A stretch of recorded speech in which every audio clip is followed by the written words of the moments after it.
Viewers, আমরা একটা বাগানে আসছি। দেখেন, এই যে বাগান, সরষা বাগান। আমি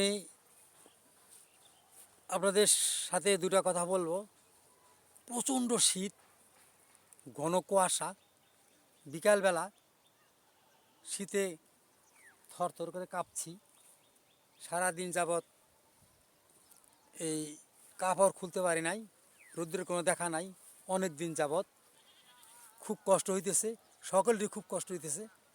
তা এই শীতে আমরা যেন ওই আল্লাহ তাআলার দেওয়া হুকুম, তার আহকাম থেকে যেন আমরা বঞ্চিত না হই। আমরা অবশ্যই এই শীতে যেন ভুলে না যাই নামাজ, রোজা, সালাত কায়েম যেন আমরা ভুলে না যাই। আমরা অবশ্যই এদিকে খেয়াল রাখব। ভিউয়ার্স, এই যে দেখেন, আমরা পরকালের চিন্তা আমাদের অবশ্যই থাকতে হবে। পরকাল আমাদের জিন্দিগি, এও কাল, একটা কাল না, এটা সামান্য কয়টা দিন, সামান্য কয়েকটা দিন। চিরকাল পরবর্তী কত বছর, হাজার লক্ষ বছর থাকতে হবে, সেটা এক মাবুদ মাওলা জানে, মালিকই জানে। অবশ্যই আমরা যেন এই সালাত কথা ভুলে না যাই এবং আমরা যেন সেই দিকে খেয়াল রাখি। এই শীতের কনকনে শীতের বেলায় আমরা অবশ্যই যেন এই ভুলে না যাই এই আবাদত বন্দুকি থেকে। আমরা একটি নগণ্য মানুষ, আমরা যেন এই পরম করুণাময় আল্লাহ তাআলার আবাদত বন্দুকি থেকে আমরা কোনো পিছপা না হই। আমরা এই দুনিয়াতে অল্প সময়ের জন্য মালিক পাঠিয়েছেন, অল্প দিন আমরা এইখানে থাকবো, পরবর্তীতে আমরা এখান থেকে চলে যাব। কোথায় যাব, কিভাবে থাকব, সেটা এই জগতের মানুষ কেউ জানে না বা জানবেও না। অবশ্যই যেন আপনারা এই দিকে আপনারা ওকে খেয়াল করবেন। আমরা জিন্দিগি সামান্য একটা অল্প সময়ের জন্য এখানে আল্লাহ তাআলা পাঠিয়েছেন। পরবর্তীতে যেভাবে আমাদেরকে রাখবে, কোথায় রাখবে, কিভাবে রাখবে, সে একজনই জানে, এক মহান মালিকই জানে। মালিকের কথা আমরা স্মরণ করব, মালিক কে সেটা আমরা চিনব এবং আমরা যেন ওই পরবর্তীতে এবং ইহকালের চিন্তা করে আমরা এই আল্লাহ তাআলার বন্দিগি থেকে ভুলে না যাই।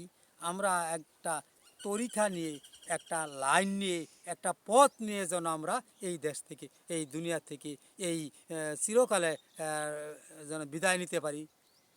তরিকা আমাদের অবশ্যই থাকতে হবে। মুসলমান হইতে হলে অবশ্যই একটা লাইন থাকতে হবে। যার তরিকা নাই, সে তো একজন পূর্ণাঙ্গ মুসলমান না, সে একজন পূর্ণাঙ্গ মুসলমান না।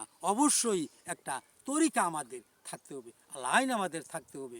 আমার লাইনের মধ্যে থাকলে পরবর্তীতে আমরা শান্তি পাবো, সুখ পাবো, আল্লাহ তাআলা পছন্দ করবে, নবী হুজুর পাক সাল্লাল্লাহু আলাইহি সাল্লাম পছন্দ করবে এবং আমাদেরকে একটা পথে দেখাবে।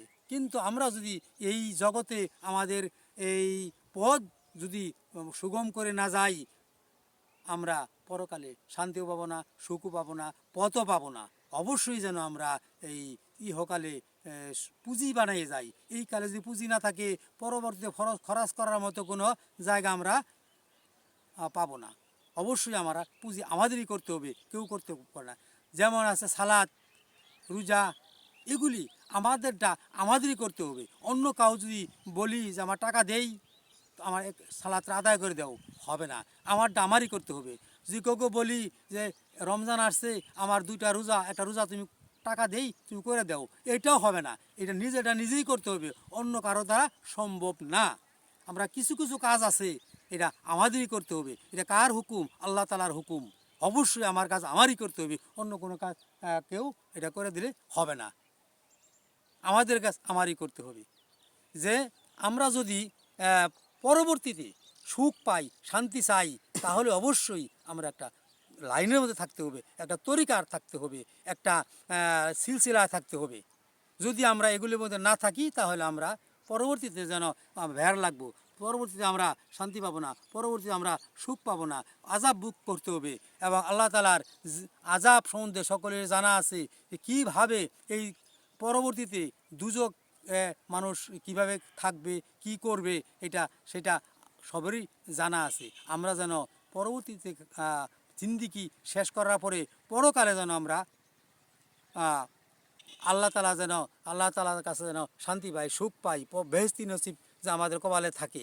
হ্যাঁ, আমরা পরবর্তীতে আমরা যেন সুখ শান্তি কামনা করে আমি আল্লাহ তাআলা সকলকে সুখী বানাক এবং সকলকে এই হেদায়েত দান করুক, এই কামনা করে আমি আমার কথা শেষ করছি। আসসালামু আলাইকুম রহমতুল্লাহি ওয়া বারাকাতুহু।